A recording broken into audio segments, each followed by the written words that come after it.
So, this may be the first of a lot of these.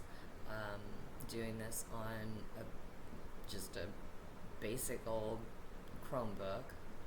Doesn't look good. Like video quality, I don't care. Sound quality might be definitely less. I'll get to that. Um, but I'm fucking dead broke, so I don't care. Things need to be said, and I'm seeing now. I've got two people. Was never much of a YouTuber other than music. Um, but I had to start relying on YouTube for therapy because our mental health system has become an industry that is completely broken. And I am saying that from the perspective of someone who has worked within it in a clinical setting, in the homeless sector. I've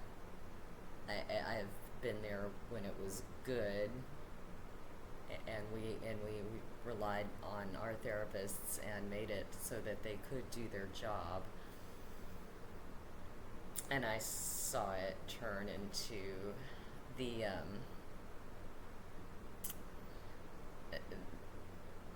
the profit model that it is now, and it's disgusting.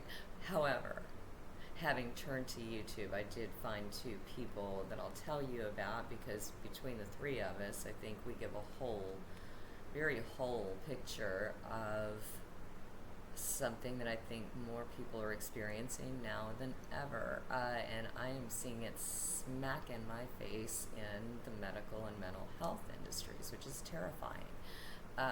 Now I am going to talk, these are both, but one person who is getting great results out of his therapy experience, and there's a reason for that. He is also very self-aware and self-diagnosed.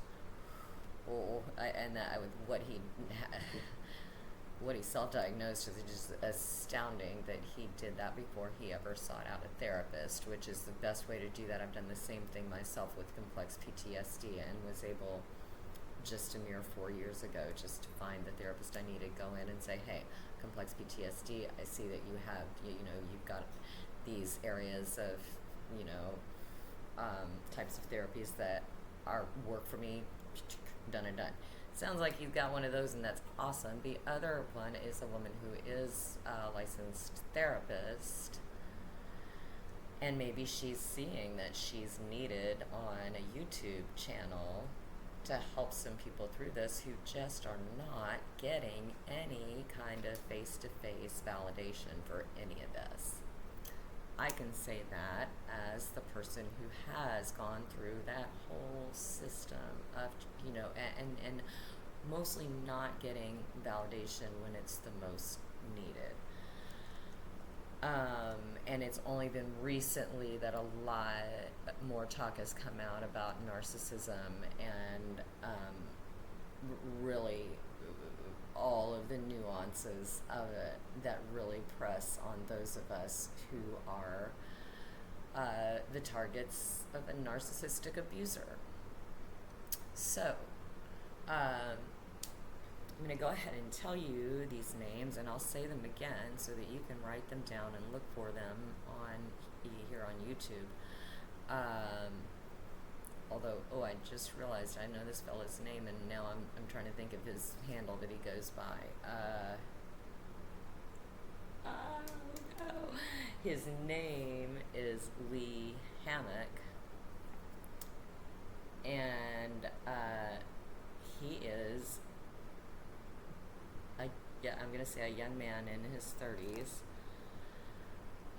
who I believe he says at 31, when told by his wife that he was a narcissist, and of course gave all kinds of narcissistic retorts back, and she bugged out on him with the kid. He did the world. He looked it up. First he's like, that's not what I am. I'm going to look this up and prove that wrong. But when he saw what he saw, he realized there was truth in it, and he did the work. Now, if you have been around any kind of this world, you know he's like a fucking alien, but there are more of him. And the thing is, anybody who wants to try to break that down and say, oh, he's doing a YouTube channel, he's still a narcissist. No, he's straight up authentic about this. I can tell the difference, believe me. I have got a lot of practice, and I can get right up. It happens. Once you've been that much abused by a narcissist, and mine was straight from birth, you have to get to the point where you can spot all the red flags right away and take them seriously.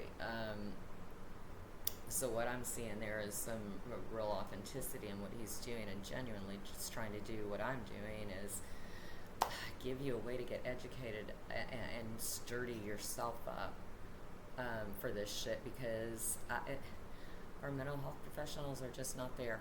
They're not professionals. I'm going to talk a lot more about this, but we are, as a country, and these people concentrated at the top are now definitely in the business of putting people in these positions and really keeping information from them so that they don't know what's going on with the people they work for, and how those systems are just really fucking with everything, and they're not there for you. So people like Lee Hammock, he's there for you. There's also, I hope I'll say her name right, Dr. Ramani, Ramani. But she has a channel, and boy, do I watch her at least once a day something. So she is the clinical professional who is really there to bridge this gap. He is the guy to tell you from the narcissist perspective. He's like, here's what we do. But he's become fully aware, so that he's not wanting to do these things. He's like, to be in that space is a really big deal. And I'm finding more and more that this is the kind of stuff we need to do, is talk about. So we've got that, and we've got me, a victim of a narcissistic abuser, number one, from birth, who really just fucked with me. I mean, by 10 years old, had me asking her why she was calling me a slut, and getting all kinds of gaslighting. He slapped in the face and called bitch and slut, but more than that, more insidious things. And just became worse and worse. By the time I was 4, I had broken my brother's arm, which just demonized me right away, and also was not true. There was just a lot of that. And that opened the door to so much other kinds of abuse and trauma that now I can list, as much as I hate to say it, 8 rapes, and one of them was a drugging and confinement situation that went on for about 3 months. At this point, I am 56 and I am disabled. I've got nerve damage in my foot. I suspect half my leg at this point. Also, my hands. I've had surgery on one of them. And came out of a domestic violence, very sudden situation. That's complex, because it was someone I was with for 3 years, and I can't say I can understand why he did what he did toward me, but I do understand what happened to him. But in this situation, in California, which I have no love for that state, but especially San Diego, I'm looking at stats now and finding that they're listed as among the best in mental health care. No, you can't break through that wall. And the only time I got to a therapist, mainly what she wanted to do is show me this old book that had crystals in it. And these are the crystals in your body. And these are the pretty ones you have when you have positive thoughts. And these are the ones, the ugly, ugly ones that you have when you have negative thoughts. And do you really want those in your body? Which ones do you? And I said, well, I think they're going to have to coexist. And she told me, I don't think you believe that. The woman never even asked me about my story, my trauma, or anything. She's already down to crystals and shit. That's what I was getting for full on year. I could not break through that barrier. Damn, I had a caseworker that I was begging to help me just call this one agency that could help get me housing. And I was scaring him. Look, he was shaking. I mean, it's unreal. I was a caseworker in dual diagnosis, where people would come in screaming at me, or just come in telling me about their getting their head blown off with a gun. And I was full of trauma, leaving that at the door right there. I never would have told a client anything like you're scaring me, you're triggering me, or anything. Or told them they needed to have crystals in their body any kind of way. Crazy shit. So for a year, like, no processing this other than finding new coping skills of my own. And like this guy, Lee, digging into the information I could find, going, what really of this is, like, what I find out about me here. I've been doing that for a long time. Lee, by the way, that's like, I had to quit therapy. They were giving me too many drugs and shit like that, and like, really, I had those load you up with. God, I could give you a list. Every antidepressant there is happens. I really don't have depression, just a lot of trauma. But so I really had to get down to business with, well, like, but it, you know, first of all, being able to call myself a victim, because I kept going, what? No, I'm fine. You know, that happened and I bounced back. I'm good. I'm fine. This was really, that's the way I was taught to be, and that's, you know, yeah, I turned that out and I'm done now. And so then I had to face a whole lifetime of trauma at some point, and the fact that, you know, at the point that I really broke down, this doctor got hold of me and just loaded me up, started playing, I'm going to, you know, load you with drugs. Really fucked me up. I had to get out of doing all that, and then yeah, I had to figure out, you know, where I was a victim, and then what part did I have in that? You know, where was my accountability for walking into situations I shouldn't have walked into, or taking on the behaviors? Watch out for that. If you have had a narcissistic abuser, it is very likely that you've taken on some of their behavior, maybe in an effort to win their approval. I am constantly checking myself, even getting to the point of, am I a narcissist too? Which is also helpful to see these people, and especially to see Lee talk about it and realize, you know, the differences between him and me, although I can see him being a very, you know, empathetic and,